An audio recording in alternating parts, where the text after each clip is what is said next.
Everyone, this side Talat, and today I welcome you all to our online learning platform. Today I have taken chapter 1 democracy and this is from civics. So in this video we will get to know about the meaning of democracy, definition of democracy, key elements of democracy, and finally the characteristics features of democracy. So before starting the chapter, the first question which rises in everybody's mind that what is democracy? The time which we are living is modern time and modern time जो आज का time है इस time पर बहुत सारे countries में जिस तरह की गवर्नमेंट है उस तरह की गवर्नमेंट में वहां के रिप्रेजेंटेटिव्स लोगों के रिप्रेजेंटेटिव्स उस गवर्नमेंट को रन करते हैं। तो यहाँ पर लोगों के रिप्रेजेंटेटिव्स गवर्नमेंट को रन करते हैं उस गवर्नमेंट को डेमोक्रेसी कहा जाता है। वर्ल्ड में बहुत सारी तरह की गवर्नमेंट है जिसे हम फर्दर डिस्कस करेंगे, लेकिन जो डेमोक्रेसी है ये एक ऐसी गवर्नमेंट है जो बहुत पॉपुलर है। तो ये डेमोक्रेसी वर्ड 2 ग्रीक वर्ड से लिया गया है।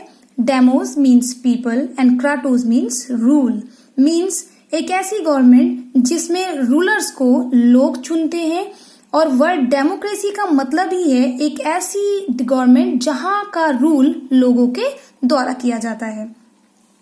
तो या तो लोग इसमें खुद रूल करते हैं ये रूल या तो डायरेक्टली किया जाता है या रिप्रेजेंटेटिव्स के थ्रू किया जाता है।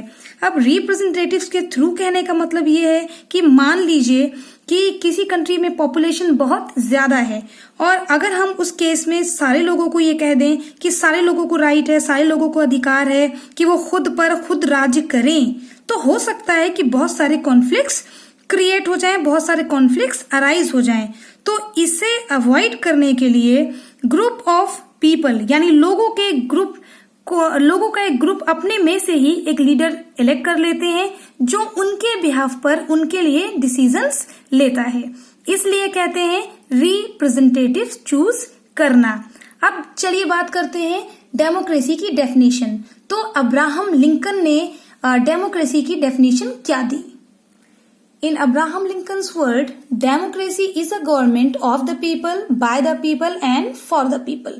और इस तरह की जो गवर्नमेंट है उसके एग्जाम्पल मैं आपको दे रही हूँ, अमेरिका में है और इंडिया में है।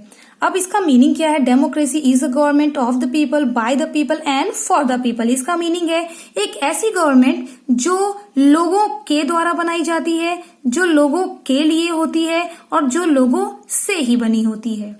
So now the next point is key elements of democracy. अब डेमोक्रेसी के की एलिमेंट्स, मेन एलिमेंट्स क्या हैं? the first point is people's participation in government, यानी गवर्नमेंट को बनाने में लोगों का पार्टिसिपेशन होता है और ये एक मोस्ट इम्पॉर्टेंट एलिमेंट है, यानी लोग इसमें पार्टिसिपेट करते हैं, वोट देते हैं, वोट के थ्रू वो अपने रिप्रेजेंटेटिव्स को इलेक्ट करते हैं, जिसे पसंद करते हैं, जिस पार्टी को पसंद करते हैं उसे वो इलेक्ट कर लेते हैं। Next is people's freedom to express their views and criticise the government's policy. लोगों को ये फ्रीडम है, ये लिबर्टी है कि वो अपने व्यूज को एक्सप्रेस कर सकते हैं, वो बता सकते हैं।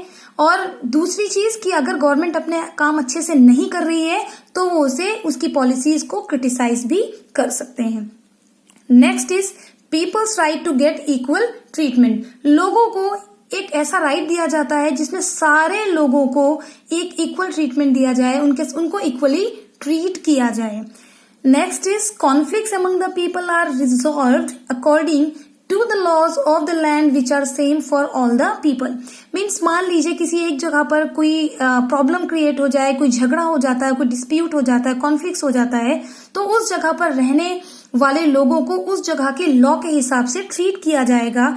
इसका मतलब ये है कि वहां पर रहने वाले सारे लोगों के साथ एक ही तरह का लॉ यूज किया जाएगा और जो सारे लोगों के लिए सेम होगा। मीन्स किसी के साथ डिस्क्रिमिनेशन नहीं किया जाएगा, किसी को सुपीरियर और किसी को इन्फीरियर मानकर उसके साथ जजमेंट जस्टिस अलग नहीं किया जाएगा।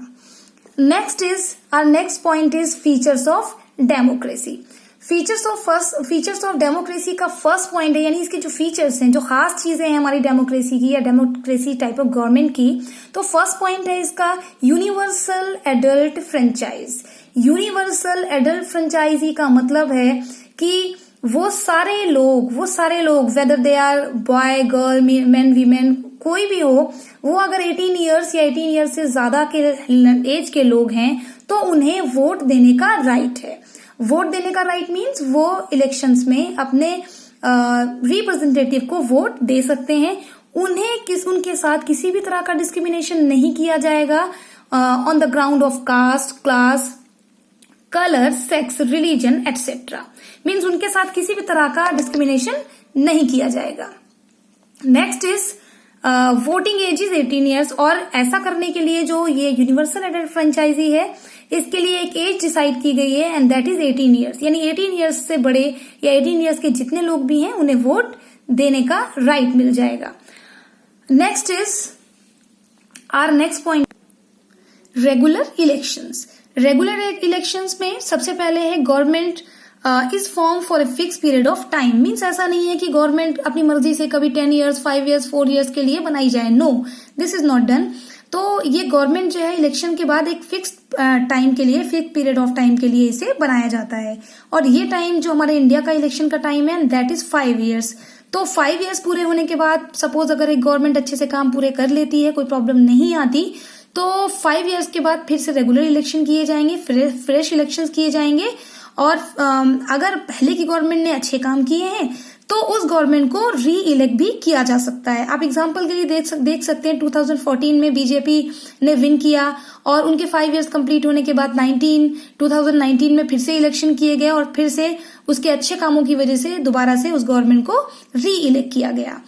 तो इलेक्शंस हर 5 ईयर्स के बाद किए जाते हैं, कंडक्ट कराए जाते हैं और लोग अपने रिप्रेजेंटेटिव्स को इलेक्ट कर सकते हैं। इसके साथ साथ उन्हें एक और पावर दी गई है कि अगर वो अपनी गवर्नमेंट से सेटिस्फाई नहीं है तो बीच में भी 5 ईयर्स पूरे होने से पहले भी वो उसे हटा सकते हैं और नेक्स्ट इलेक्शन में भी उसे वोट ना देकर वो उसे रिमूव कर सकते हैं।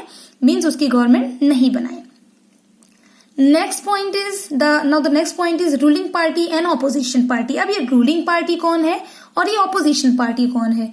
कोई भी वो पार्टी, यानी बहुत सारी पार्टीज इंडिया में इलेक्शंस होते हैं तो आपने सुना होगा बहुत सारी पार्टीज उसमें कंटेस्ट करती हैं, उनके बहुत सारे लीडर्स आगे आते हैं। तो एग्जाम्पल के लिए कांग्रेस आपने सुना होगा, बीजेपी सुना होगा, सपा, बसपा, बहुत सारे हैं।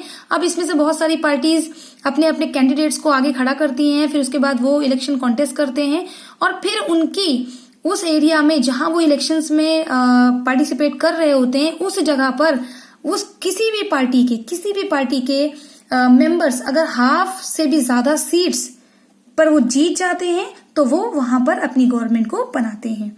और जब वो पार्टी जो जीत जाती है और अपनी गवर्नमेंट बनाती है उस पार्टी को रूलिंग पार्टी कहते हैं। जैसे एग्जांपल के लिए अभी बीजेपी हाफ से भी ज्यादा सीट्स पर जीत गई तो उसने अपनी गवर्नमेंट बनाई और उस तरह की जो हमारी बीजेपी पार्टी सामने आई वो कौन सी पार्टी बन गई? Ruling party.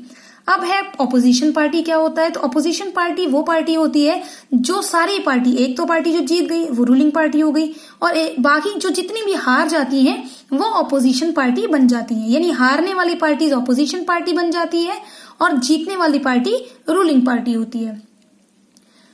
अब ये ऑपोजिशन का काम क्या है? ऑपोजिशन का काम है जो रूलिंग पार्टी यानी जो गवर्नमेंट हमारी बन जाती है वो पार्टी जो भी पॉलिसीज बनाए, जो भी वो अच्छा या बुरा करे, उसके कामों पर नजर रखने का काम, उसके कामों को क्रिटिसाइज करने का काम ऑपोजिशन पार्टी का होता है। So I think everybody has understood now कि रूलिंग पार्टी वो होती है जो जीत जाती है, गवर्नमेंट बनाती है। ऑपोजिशन पार्टी वो होती है जो हार जाती है और रूलिंग पार्टी के कामों को क्रिटिसाइज करने का काम करती है। Next is coalition government. Suppose कोई एक भी पार्टी नहीं जीतती, मींस उसको 50% सीट्स नहीं मिलती। अब वो किस तरह की गवर्नमेंट बनाई जाएगी? इलेक्शंस तो हो चुके, कंडक्ट हो चुके। उस कंडीशन में 2 पार्टीज या 2 पार्टीज से ज्यादा पार्टीज यानी 2 या मोर देन 2 पार्टीज मिलकर एक गवर्नमेंट बनाती हैं और जब इस तरह की गवर्नमेंट बनती है जहां 2 या मोर देन 2 पार्टीज एक साथ सामने आते हैं उस तरह की गवर्नमेंट को कोलिशन गवर्नमेंट कहा जाता है। Now today whatever I have explained, I hope that everybody has understood, and next part, the remaining chapters part, I will cover in next video. So stay safe and stay at home.